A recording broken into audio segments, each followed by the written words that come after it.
Bonjour à tous. Aujourd'hui, troisième épisode de notre saga dédié à la conquête lunaire. Et après les rêveurs et les premiers lanceurs, on s'attaque à la suite avec Gemini et le programme russe. Autant vous prévenir, c'est pas la partie la plus excitante et ça reste un peu technique.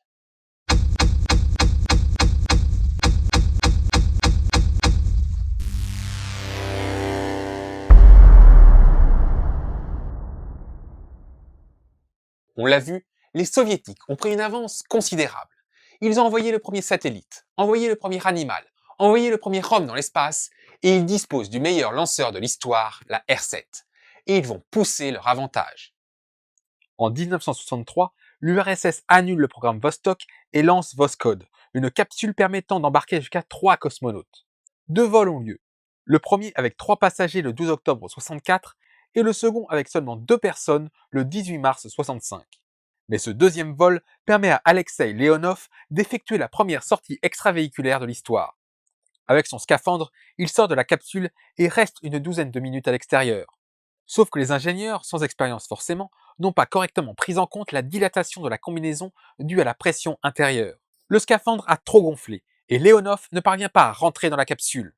Après de longs instants angoissants, il parvient à ouvrir une valve pour laisser échapper de l'air et fait suffisamment dégonfler sa combinaison pour reprendre sa place et revenir sain et sauf sur le plancher des vaches. Mais en coulisses, les intrigues politiques vont faire changer le cap du programme.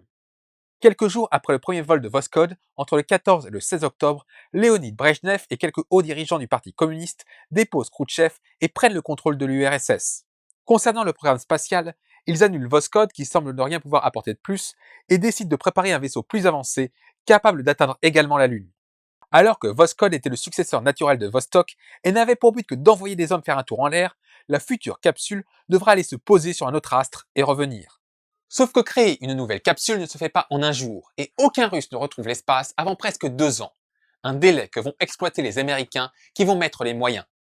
Après la capsule Mercury, qui permit de répondre à Vostok, les Américains lancent dès 61 la conception de Gemini, qui doit servir à tester tous les aspects d'une future mission lunaire. Elle doit permettre d'envoyer en orbite 2 astronautes pendant 1 à 2 semaines, et d'effectuer toutes les manœuvres de changement d'orbite, y compris l'arrimage à un autre véhicule. À l'époque, la plus longue mission, une mission Vostok en solitaire, a duré 5 jours. Toutes les technologies nécessaires, que ce soit pour les Américains ou les Russes, sont à imaginer. En effet, il ne s'agit plus de passer quelques heures, mais bien de fournir en oxygène, en eau et en nourriture plusieurs hommes durant plusieurs jours, évacuer leurs déchets, loin de toute possibilité d'approvisionnement. Ce sont des problématiques intéressantes, sauf que cette saga va être assez longue, donc je vais me concentrer sur les vaisseaux et laisser ça pour une prochaine fois. Les Américains s'appuient sur le petit groupe d'astronautes de Mercury pour fournir leur retour d'expérience, notamment pour le design intérieur. Et oui, sur la première version, 14 des 16 astronautes retenus ne tenaient pas dans la capsule. Ça aurait été ballot. La capsule Gemini est conçue en 2 parties. L'une contient tout le système de propulsion et les réservoirs, tandis que l'autre contient l'espace pour l'équipage, ainsi que le bouclier thermique de protection pour la rentrée dans l'atmosphère. En fin de mission, les 2 parties se détachent et seule la partie avec l'équipage est récupérée, l'autre se consumant lors de sa rentrée. La capsule contient également le premier calculateur de bord, ancêtre de l'ordinateur, permettant d'effectuer les calculs nécessaires aux manœuvres sans avoir besoin de faire appel à l'équipe au sol. Si les astronautes de Mercury n'avaient qu'un contrôle limité sur la capsule, et ceux d'Apollo devront le partager avec les ordinateurs, ceux de Gemini pourront intégralement contrôler manuellement leur capsule. On l'a vu, les Américains ont des soucis avec leurs fusées. Mais pour une fois, ils disposent d'un missile suffisamment puissant et fiable pour concevoir leur lanceur. Le Titan II est un missile à 2 étages conçu en 1960, chaque étage utilisant de l'aérosine 50 et du peroxyde d'azote pour se propulser. Plus puissant que la majorité des autres missiles en action, il a aussi l'avantage d'utiliser des carburants faciles à manipuler, contrairement à la puissante combinaison hydrogène-oxygène liquide, permettant de concevoir des moteurs plus simples et par conséquent plus sûrs. Quand j'ai dit plus puissant, cette fusée avait un meilleur rapport poids-puissance que Saturne V qui a envoyé les hommes sur la Lune. C'est probablement le lanceur de vol habité avec la plus grosse accélération, jusqu'à 6 G. Après quelques essais et modifications en 63, il est validé par la NASA, et 2 essais sans équipage sont effectués avec succès fin 64 et début 65. Finalement, le 23 mars 65, quelques jours après le deuxième et dernier vol de Voskhod, Gus Grissom et John Young effectuent le premier vol habité du projet Gemini. Au total, 10 vols habités en 1 an et demi sont effectués jusqu'au 11 novembre 66, Ils permettront aux Américains d'expérimenter les sorties extravéhiculaires, l'arrimage spatial et de vérifier l'effet des radiations au-delà de 1000 km d'altitude. Au total, le programme Gemini coûta 1,3 milliard de dollars de l'époque, soit 7,5 milliards aujourd'hui. Et il fut un tel succès que les Américains voulurent baser tous leurs futurs projets sur cette capsule. McDonnell Aircraft, qui construisait les capsules Mercury et Gemini, proposa le projet Advanced Gemini. Cela incluait une version militaire utilisant un nouveau lanceur Titan III, une version servant de transport pour une station spatiale de recherche, et enfin une autre pouvant assurer un vol autour de la Lune et y déposer un petit module habité. En 1969, c'est carrément une version géante, pouvant envoyer entre 9 et 12 personnes dans l'espace, qui fut étudiée utilisant le lanceur Titan III ou les fusées Saturn utilisées pour Apollo. Aucune de ces versions ne vit jamais le jour, mais n'allons pas trop vite. Le dernier vol Gemini eut lieu en 66 et le projet Apollo allait prendre le relais. Mais entre-temps, les Russes qui survolaient la course semblent préparer quelque chose. Dès le début des années 60, Korolev planche sur une mission circumlunaire, un simple survol habité de l'astre, plus facile à réaliser qu'un alunissage. Il prévoit de continuer à utiliser une fusée R7, auquel est ajouté un étage de lancement supplémentaire pour lancer 3 vaisseaux différents. Le premier, 7K, emporte un équipage de 2 cosmonautes. Les deux autres, 9K et 11K, emportent les réserves pour l'équipage, le carburant et la propulsion. Les 3 vaisseaux doivent s'assembler en orbite pour former un train spatial nommé Soyouz, signifiant Union. Le module habité 7K, conçu comme polyvalent, survivra d'ailleurs à ce programme pour devenir la capsule attitrée des cosmonautes Soyouz jusqu'à aujourd'hui. En 63, le projet est validé, mais pour la première fois, des dissensions internes apparaissent. En 1960, l'explosion à Baïkonour d'un missile balistique avait retardé l'envoi d'un homme dans l'espace. Mais elle avait aussi démontré que l'utilisation d'oxygène liquide comme comburant n'était pas indiquée pour ce genre de missiles intercontinentaux. Les Russes décident donc de privilégier des propagolles plus stables mais toxiques et font appel à Vladimir Tchelomey pour développer un supermissile plus fiable, l'UR-500. Valentin Glotchko, le responsable des vols habités, demande alors à Korolev de développer également une fusée à propagole toxique, mais ce dernier refuse, préférant garder la combinaison kérosène-oxygène liquide que ses équipes maîtrisent bien. En 62, Glushko décide de contacter Tchelomey et tous deux adaptent l'UR-500 pour créer la fusée Proton. Ce lanceur, capable d'envoyer plus de 12 tonnes en orbite basse, contre 6 à 7 tonnes pour la R7, est boosté en ajoutant un étage supplémentaire pour atteindre les 50 tonnes en orbite basse, suffisant pour envoyer un homme vers la Lune. Mais les Américains accélèrent le mouvement avec Gemini et il faut revoir le timing. Désormais, les Russes veulent effectuer leur vol autour de la Lune en 67. Korolev est confronté à un dilemme. Sa fusée utilise des moteurs fournis par son rival Glushko, et la comparaison avec le projet Proton joue en sa défaveur. De plus, les Russes privilégient les manœuvres automatisées pour leurs vaisseaux.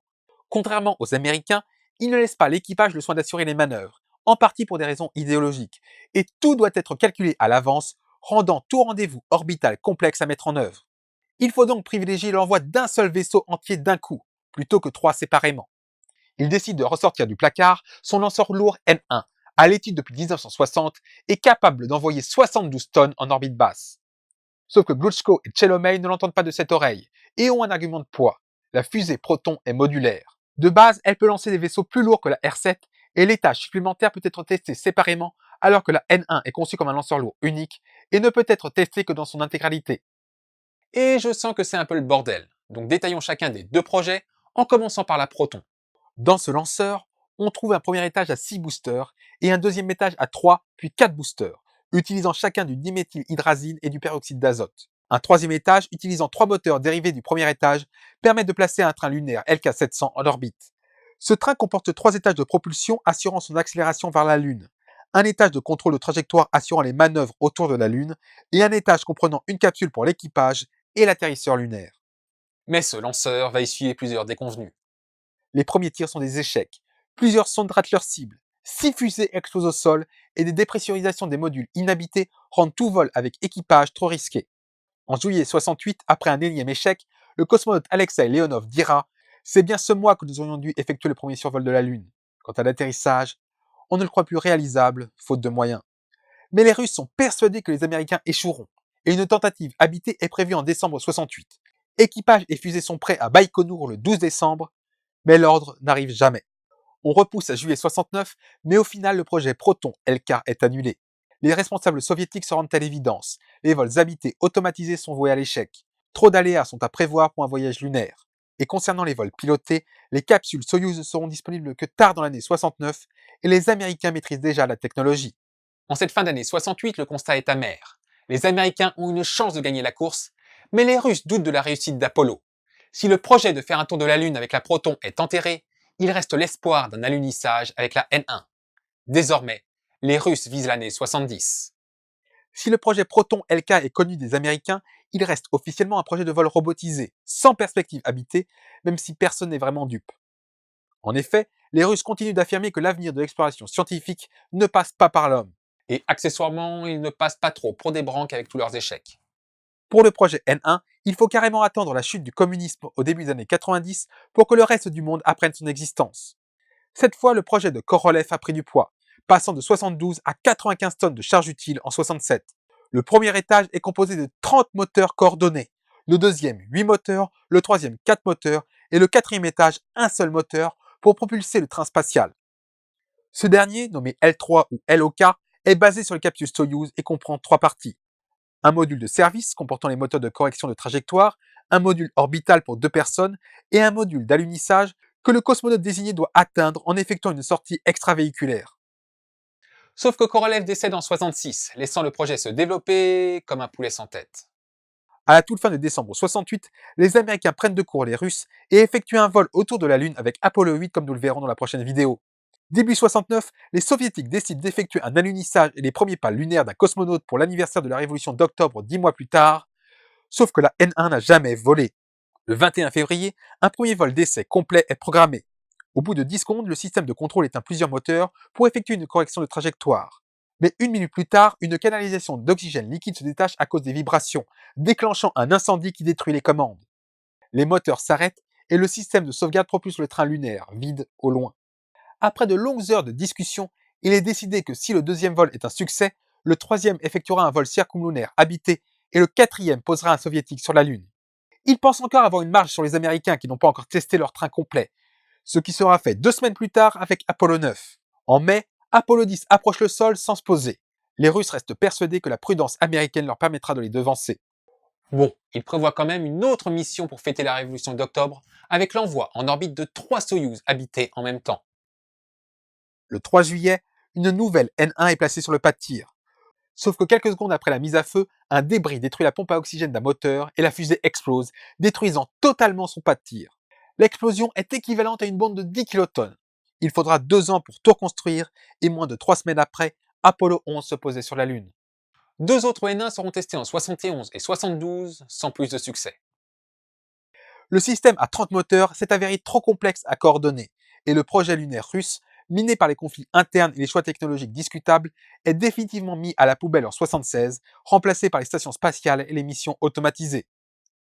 Au final, les Américains gagnent cette course par chaos. Mais tout n'a pas été rose dans ce programme Apollo. Et je vous propose de découvrir ça dans la prochaine vidéo. Merci à tous d'avoir regardé cette vidéo, j'espère qu'elle vous a plu. N'oubliez pas de la liker, de partager, de commenter et abonnez-vous, mettez la cloche pour ne pas manquer la suite.